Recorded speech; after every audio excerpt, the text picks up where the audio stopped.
Hi friends. పల్లవి హారతిస్తుంటే రెండుసార్లు ఆరిపోవడంతో కమల్కైతే పల్లవి మీద doubt వచ్చి ఇక తిడుతూ ఉంటాడు.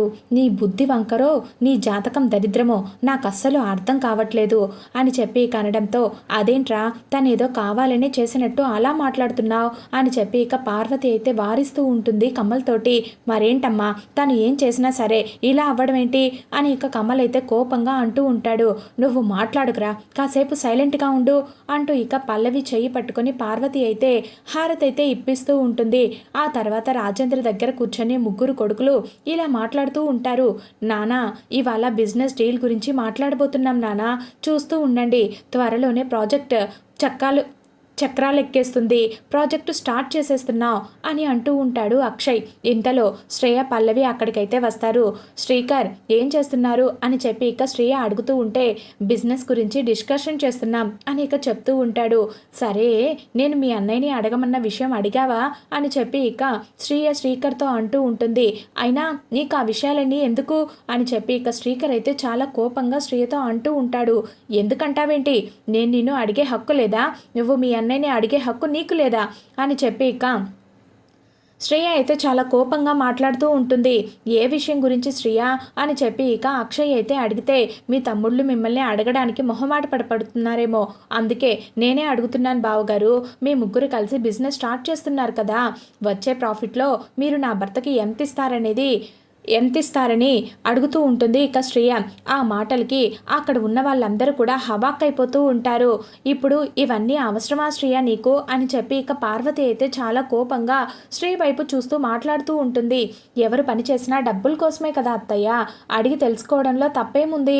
నా భర్త వర్క్ చేస్తున్నందుకు ఎంప్లాయీగా శాలరీ ఇస్తారా లేక పార్ట్నర్గా ప్రాఫిట్ ఇస్తారో షేర్ ఇస్తారో నాకు తెలియాలి కదా, శాలరీ ఇస్తానని ఎలా అనుకుంటున్నావు అని చెప్పి ఇక అక్షయ్ అయితే ఇక వెంటనే మాట్లాడుతూ ఉంటాడు. అంటే మీకు వచ్చే ప్రాఫిట్లో ఈక్వల్ షేర్ ఇస్తారా అని చెప్పి ఇక శ్రేయ అయితే నిలదీస్తూ ఉంటుంది. ఇక ఇంతలో కమల్ అయితే అలా ఎలా ఇస్తాడు, అన్నయ్య లోన్ పెట్టుకొని పెట్టుబడి పెట్టాడు, నేను శ్రీకర్ అన్నయ్య ఒక్క రూపాయి కూడా పెట్టుబడి పెట్టలేదు, అలాంటప్పుడు అందరికీ సమానంగా షేర్ ఎలా వస్తుంది, అన్నయ్య ఏమిచ్చినా ఎంత ఇచ్చినా మాకు సంతోషమే అని చెప్పి ఇక కమల్ అయితే మధ్యలో దూరి మాట్లాడుతూ ఉంటాడు. రేయ్ నువ్వు వాగరా, ముగ్గురం కలిసి బిజినెస్ చేస్తున్నప్పుడు ముగ్గురం సమానంగానే తీసుకుంటామని నేను మొదటి చెప్పాను కదా అని చెప్పి ఇక అక్షయ్ అయితే శ్రేయతో చెప్తూ ఉంటాడు. చెప్పినట్లే చేస్తానని అక్షయ్ అనడంతో, మనుషులే మారిపోతున్నప్పుడు మాటలు మారకుండా ఎలా ఉంటాయి బావగారు, డబ్బు మనల్ని, మనుషుల్ని, నమ్మకాల్ని, ఆలోచనల్ని అన్నిటినీ మార్చేస్తుంది. అందుకే ఇప్పుడు మీరు చెప్తున్న మాట మామూలుగా అయితే అగ్రిమెంట్ రాసివ్వమని అడగాలి, మీరు మా సొంత బావగారు కాబట్టి కనీసం వైట్ పేపర్ మీదైనా రాసివ్వండి, ఆ తెల్ల కాగితం మీద ఉండేది రేపు ఎప్పుడైనా ఫ్యూచర్లో మాకు ఉపయోగపడుతుంది అని చెప్పి ఇక శ్రేయ అనడంతో, ఏం మాట్లాడుతున్నావు శ్రేయ అని చెప్పి ఇక శ్రీకర్ అనగానే, ఏది మాట్లాడాలో అదే మాట్లాడుతున్నాను అని అంటూ ఉంటుంది. ఇక కళ్ళు తిప్పుతూ శ్రేయ అయితే, మా అన్నయ్య మాట తప్పే మనిషిలాగా కనిపిస్తున్నాడా నీకు, మా అన్నయ్య సమానంగా ఇవ్వాలని రూల్ ఏం లేదు, ఎంత ఇస్తే అంతే తీసుకుంటాం అని చెప్పి ఇక కమల్ కూడా శ్రీకర్తో కలిసి వాదిస్తూ ఉంటాడు. ఎంత ఇస్తే అంత తీసుకోవడానికి మా ఆయన బావగారి దగ్గర వర్కర్గా పనిచేయట్లేదు, బిజినెస్ పార్ట్నర్.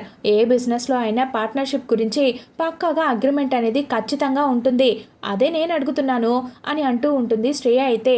నా పెద్ద కొడుకునే అనుమానిస్తున్నావా నువ్వు అని చెప్పి ఇక పార్వతి అనడంతో, అడిగితే పెద్ద కొడుకుని అనుమానించడం కాదు, మీ చిన్న కొడుక్కి నమ్మకం లేదా, నమ్మకం ఉండాలి కదా, అందుకే అడుగుతున్నాను అని అంటూ ఉంటుంది శ్రేయ.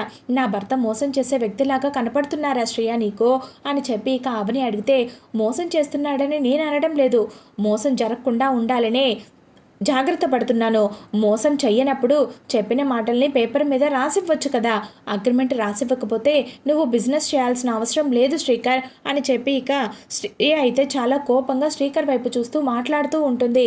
ఇక శ్రేయ అన్ని విషయాలు కూడా తేల్చి చెప్పడంతో, అది చెప్పడానికి నువ్వెవరు, మా అన్నయ్యనే అగ్రిమెంట్ రాసివ్వు అంటావా అంటూ ఇక శ్రీకర్ అయితే చాలా కోపడుతూ ఉంటాడు. ఇక ఆ తర్వాత శ్రేయ అడిగిన దాంట్లో తప్పేముంది శ్రీకర్ బావా అని చెప్పి ఇక అనడంతో, ఆస్తిని సమానంగా పంచడానికి మావయ్య గారు అక్షయ్ పేరు మీద 51% వీలునామా రాశారని లాయర్ గారు వచ్చి చెప్పారు కదా అని చెప్పి ఇక పల్లవి కూడా శ్రేయ అన్న మాటలకి వంత పాడుతూ ఉంటుంది. ఇక ఆ మాటలు విన్న కమల్ అయితే చాలా కోపంగా, ఆస్తి పంపకాల్లో మాకు అన్యాయం చేసినట్లే రేపు బిజినెస్లో కూడా అలాంటిది జరగదని గ్యారంటీ ఏంటి?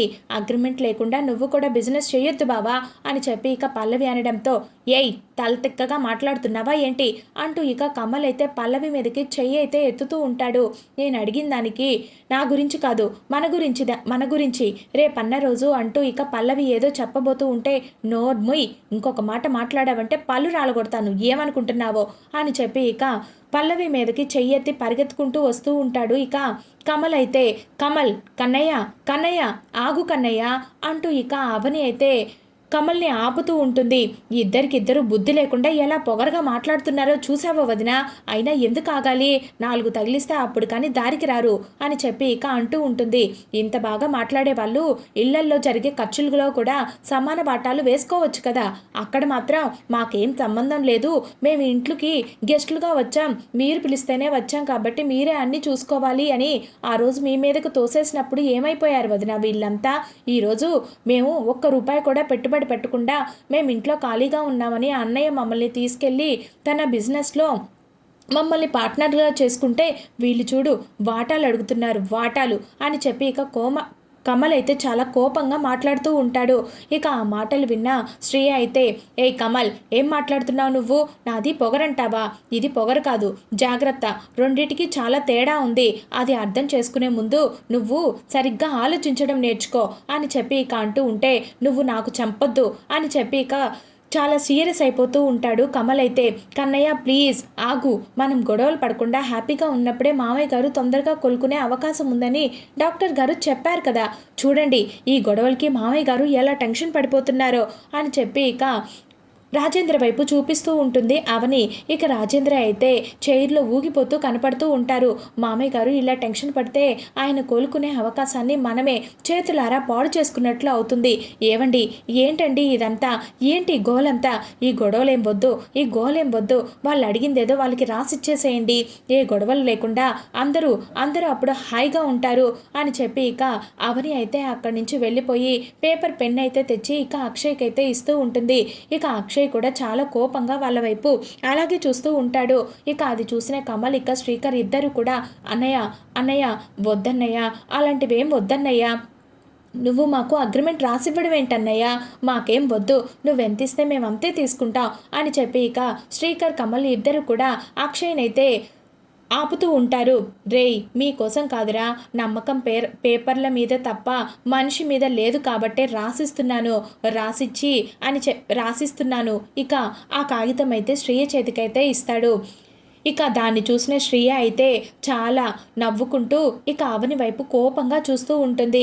ఇక ఆ తర్వాత పల్లవి చేతికైతే అందిస్తూ ఉంటుంది. ఇక పల్లవి కూడా దాన్నంతా చదివి ఇక మనం అనుకున్నది సాధించామన్నట్టుగా శ్రేయ వైపు చూడడంతో ఇక ఇద్దరు కూడా ఒకరిని ఒకరు చూసుకొని నవ్వుకుంటూ ఉంటారు. ఇక ఆ తర్వాత ఆ పేపర్ తీసుకొని అక్కడి నుంచి వెళ్ళిపోతూ ఉంటారు. ఇక అందరూ కూడా ఏం మాట్లాడకుండా సైలెంట్గా అలాగే అవని వైపు చూస్తూ ఉంటారు. ఇక ఇది ఇలా ఉండగా మరొక వైపు అభి కాల్ చేయడంతో అవని కలవడానికైతే వెళ్తుంది. అర్జెంటుగా ఏదో మాట్లాడని పిలిచారు, దేనికండి అని చెప్పి అడుగుతూ ఉంటుంది. అందరి ముందు మాట్లాడే విషయం కాదు కాబట్టి మిమ్మల్ని ఇలా రమ్మన్నాను, ఏమనుకోకండి, పల్లవి మీద నాకెందుకో అనుమానంగా ఉంది అని చెప్పారు కదా అని అంటూ ఉంటాడు. ఇక అభి అయితే, అవునండి, పల్లవి ఎవరికో ఫోన్ చేసి సీక్రెట్గా మాట్లాడడం నేను గమనించాను, అంతేకాకుండా ఇళ్లలో వాళ్ళకి ఎవరికీ తెలియకుండా బయటికి వెళ్ళి వస్తుంది. పల్లవి ప్రవర్తన చూస్తుంటే మా అమ్మ కనిపించకుండా పోవడానికి తనే కారణమని నాకెందుకో బలంగా అనిపిస్తుంది. ఈ మధ్య తన ప్రవర్తన కూడా చాలా విచిత్రంగా ఉంటుంది. ఊరికే టెన్షన్ పడిపోతుంది, ఫోన్ల కోసం వెయిట్ చేస్తూ ఉంటుంది, హాల్లో అటు ఇటు గంటల సేపు తిరుగుతూ ఉంటుంది అని చెప్పి ఇక అవని అయితే చెప్తూ ఉంటుంది. నేను అదే విషయం చెప్పడానికి మిమ్మల్ని పిలిచాను మేడం. పల్లవి నిన్న సాయంత్రం నుంచి ఈరోజు ఉదయం 10 గంటల వరకు ఎవరికో 47 సార్లు ఫోన్ చేసింది, ఒకే నెంబర్కి అని చెప్పి అనడంతో, ఏంటి 47 సార్లు ఫోన్ చేసిందా, అది కూడా ఒకటే నెంబర్కి అని చెప్పి అవని కూడా హవాక్ అయిపోతూ ఉంటుంది. మరి ఆ నెంబర్ ఎవరితో తెలుసుకున్నారా అని చెప్పి అవని అడగడంతో, 4-5 సార్లు ట్రై చేశాము, నెంబర్ స్విచ్ ఆఫ్ అని వస్తుంది అని చెప్పి చెప్తూ ఉంటాడు. మీరు పల్లవిని ఫాలో అవ్వమని మీ కానిస్టేబుల్కి చెప్పారు కదా, అతను ఇచ్చిన సమాచారం ప్రకారం పల్లవి వెళ్ళిన ప్లేస్కి నేను కూడా వెళ్ళాను. అక్కడ పెద్దగా జనాలు ఎవరూ లేరు. అలాంటి ప్లేస్కి వెళ్ళాల్సిన అవసరం పల్లవికి ఏంటో నాకు అర్థం కావట్లేదు. ఆ ప్లేస్కి వెళ్ళిన తర్వాత పల్లవి కనిపించకుండా మిస్ అయింది. అలా జరగకుండా ఉండుంటే అలాంటి ప్లేస్కి ఎందుకు వెళ్ళిందో మనకి అక్కడే తెలుసుండేది అభి గారు. పల్లవి అన్నిసార్లు ఒకే నెంబర్కి కాల్ చేస్తుందంటే ఖచ్చితంగా ఏదో యాక్షన్ ప్లాన్ వేసే ఉంటుంది. నాకెందుకో టెన్షన్గా ఉంది. మా అమ్మగారికి ఏమీ కాదు కదా అని చెప్పి ఇక అవని అయితే టెన్షన్ పడిపోతూ ఉంటుంది. అవును మేడం, ఆ పర్సన్ ఎవరో ఫోన్ స్విచ్ ఆన్ చేస్తేనే కానీ వాళ్ళు ఎవరనేది ఎక్కడున్నారనేది ఈజీగా కనిపెట్టలేము. మీరు కూడా ఆ ప్రయత్నం చేయండి. ఈలోపు నా ప్రయత్నాలు నేను చేస్తాను. మీరేం టెన్షన్ పడకండి. మీ అమ్మగారికి ఏమీ కాదు. మీ అమ్మగారిని జాగ్రత్తగా తీసుకొచ్చి అప్పగించే బాధ్యత నాది అని చెప్పి ఇక అభి అయితే అవనికి చెప్తూ ఉంటాడు. పల్లవి ఫోన్ చేసిన ఆ నెంబర్ నాకు ఒకసారి ఇవ్వగలరా అని ఇక అడిగి తీసుకుంటూ ఉంటుంది. ఇక అవని అయితే పల్లవి ఈ నెంబర్ గల వాళ్ళతో మా అమ్మని కిడ్నాప్ చేయించి ఉంటుంది అని చెప్పి ఇక అవని అనుకుంటూ ఉంటుంది. ఇక పల్లవి కాల్ రిసీవ్ చేసుకోవడానికి వాళ్ళు ఎవరైనా ఫోన్ స్విచ్ ఆన్ చేస్తారా? అలా చేయగానే వాళ్ళు ఎక్కడున్నారో తెలిసిపోతుంది. తెలిసిన వెంటనే నేను మీకు ఇమ్మీడియట్గా ఇన్ఫర్మేషన్ పాస్ చేస్తాను, మీరు వెళ్ళండి అని ఇక అనడంతో ఇక అవని అయితే అలాగే ఆలోచిస్తూ నా అనుమానం నిజమో కాదో తెలుసుకోవాలంటే డైరెక్ట్గా పల్లవితోనే తేల్చుకోవాలి అంటూ ఇక కోపంగా అక్కడి నుంచి బయలుదేరి వస్తూ ఉంటుంది అవని అయితే. ఇక ఇలా ఉండగా మరొక వైపు అవని సేవ్ చేసిన దాని గురించే ఆలోచిస్తూ ఉంటాడు ఇక చక్రధర్. అవనికి ఎలాగైనా న్యాయం చేయాలి. వెంటనే పల్లవికి అయితే ఫోన్ చేస్తాడు. మీనాక్షి నేను తనకి రాసిచ్చిన వీలునామా గురించి ఏమైనా చెప్పిందా అని ఇక అడుగుతూ ఉంటాడు. ఇక చక్రధర్ అయితే పల్లవికి ఎన్నిసార్లు అడిగినా బెదిరించినా ఏమీ చెప్పట్లేదు డాడ్, ఆడది, అందులోనూ వయసులో పెద్దది. ఆ ఒక్క కారణంతో తను నిజం చెప్పేంత వరకు వెయిట్ చేయాల్సి వస్తుంది. నిజం చెప్పే వరకు పచ్చి మంచినీళ్ళు కూడా ఇవ్వద్దని అక్కడున్న వాళ్ళకి చెప్పాను. దాహానికి గొంతు ఎండిపోయి కడుపు మాడి నీరసంతో చచ్చిపోతుందనే భయం పుడుతుంది. తన పిల్లలకి తల్లిగా బ్రతుకుండాలన్న ఆశ మొదలవుతుంది. అప్పుడు ఆ వీలునామా ఎక్కడ దాచిందో చెప్తుంది అని చెప్పి ఇక పల్లవి అయితే కోపంగా మీనాక్షిని తిట్టుకుంటూ ఇక చక్రధర్కి అయితే చెప్తూ ఉంటుంది. అయినా ఆ వీలునామా దొరికితే ఏంటి, దొరక్కపోతే ఏంటి డాడ్, ఆ మీనాక్షి బ్రతుకున్నన్ని రోజులు మనకి టెన్షన్ తప్పదు డాడ్, దాన్ని చంపేస్తే మనకి ఏ టెన్షన్ ఉండదు అని అంటూ ఉండడంతో మీనాక్షి చేత ఎలా నిజం చెప్పించాలో నాకు తెలుసమ్మా. తను చెప్పినా చెప్పకపోయినా నీకు ప్రాబ్లం రాకుండా ఉండడానికి ఏం చేయాలో నేను అదే చేస్తాను.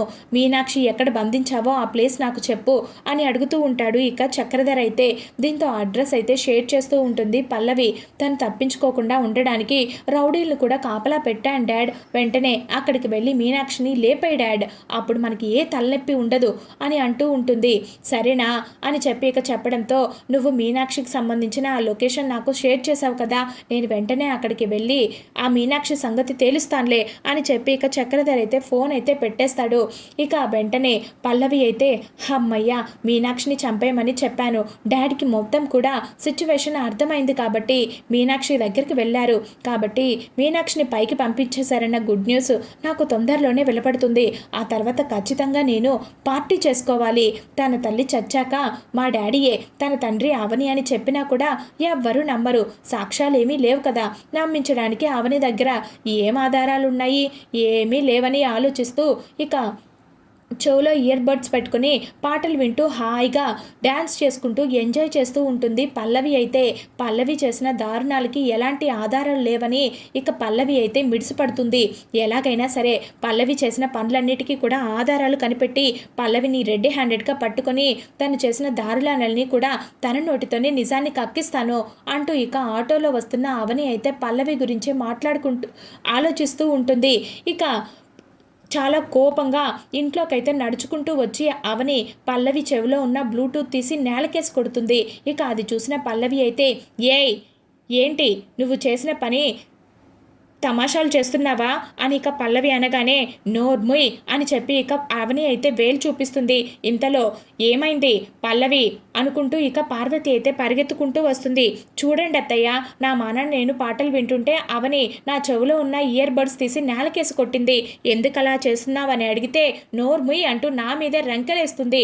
నేను సాంగ్స్ వింటే నీకెందుకు, డ్యాన్స్ చేస్తే నీకెందుకు, నేను హ్యాపీగా ఉండడం కూడా చూడలేకపోతున్నావా? మీ అమ్మ కనిపించకపోతే ఎక్కడికి వెళ్ళిందో అని వెతుక్కో, లేదంటే బతికిందో చచ్చిందో లేదో అంటూ ఒక మూల కూర్చొని ఏడు. అంతేకాని నా మీద పెత్తనం చలాయిస్తున్నావేంటి, నాటకాలు ఆడుతున్నావా అంటూ ఇక పల్లవి అయితే ఫైర్ అయిపోతూ ఉంటుంది. ఇక ఆ మాటలు విన్నా అవని అయితే చాలా కోపంగా, ఏయ్ నాటకాలు ఆడుతుంది నేను కాదు నువ్వు అంటూ ఇక పల్లవిని లాగిపెట్టి ఒక్కటి పీకుతుంది. ఇక అలా పీకడంతో ఇక పల్లవి అయితే ఒక్కసారిగా షాక్ అయిపోతూ ఉంటుంది. ఇక పక్కనే ఉన్న అక్షయ్, కమల్ ఇంకా పార్వతి అందరూ కూడా హవాక్ అయిపోయి అవని వైపు అలాగే చూస్తూ ఉంటారు. ఏంటమ్మా ఏం మాట్లాడుతున్నావు నువ్వు అని చెప్పి ఇక అంటూ ఉంటే, నిజం మాట్లాడుతున్నాను అత్తయ్య గారు, మా అమ్మ ఇంట్లో నుంచి కనిపించకుండా పోవడానికి ఈ పల్లవికి ఏదో సంబంధం ఉంది. నిన్న సాయంత్రం నుంచి ఇప్పటి వరకు ఈ పల్లవి ఎవరికో 47 సార్లు ఫోన్ చేసిందంట. అన్నిసార్లు చేయాల్సిన అవసరం ఏముంది? ఖచ్చితంగా తినే మా అమ్మని కిడ్నాప్ చేసింది. చెప్పవే చెప్పు పాపిష్టిదానా, ఎక్కడ దాచిపెట్టావో చెప్పవే అంటూ ఇక పల్లవి జుట్టు పట్టుకొని ఇక అవని అయితే ఆ చెంప ఈ చెంప వాయిస్తూ ఉంటుంది. ఇక పక్కనే ఉన్న కమల్ అయితే, బాగా కొట్టు వదిన, బాగా కొట్టి చంపై, ఇది ఉదయం హారతి ఇచ్చినప్పుడే దీని గురించి నాకు డౌట్ వచ్చింది అంటూ ఉంటాడు ఇక కమల్ అయితే. ఇది ఫ్రెండ్స్ ఈరోజు ఎపిసోడ్.